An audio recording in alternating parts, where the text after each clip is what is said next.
यो तरिकाले गर्नुपर्छ है। यसरी यसरी राख्ने, यसरी चाहिँ साइडमा राख्ने। अनि जो छ यहाँ यो यिनी चाहिँ हुन त हाम्रो चाहिँ सबै त्यस्तै छन्, तर यो चाहिँ यिनी चिजहरूलाई यदि व्यवस्था गर्नुपर्छ कि जस्तो सिसा छ यसमा, सिसालाई अलग हिसाबले राख्ने। यो चाहिँ जुनै अरू चाहिँ कुनै वस्तु छ जस्तो यो भेट्यो यहाँ, यसलाई आफ्नो चाहिँ घरमा उसमा लगेर चाहिँ एउटा व्यवस्था गर्ने है यिनी, किनभने यिनी चाहिँ उहाँ उ गर्ने होइन। यो भने आफ्नो चाहिँ मलको लागि पनि एउटा व्यवस्था हुन्छ है।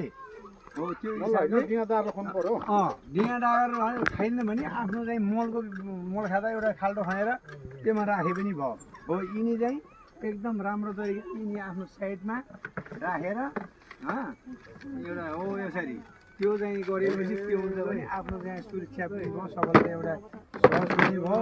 अनि यहाँ सिसा किनी छन् भने होइन यता त्यो यहाँ यता खसाल छ भन्नु के त्योहरू पनि आए यो खसालले भन्दाखेरि जम्मा पनि हो। यो चिज भने के हो, यसलाई त्यो चाहिँ गाडीमा नहाल्ने होइन, यो प्लास्टिकको गाडीमा राख्ने।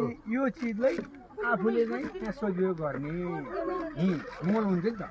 हो एउटा चाहिँ जस्तो यो पात पनि गल्ने भयो, जस्तो यिनी नगल्ने चिज हो नि त यिनी चिजहरूले चाहिँ आफ्नो व्यवस्थित हिसाबले गाडीमा लोड गरेर पठाउने है। त्यही हो। ल ठिक छ। जानुभयो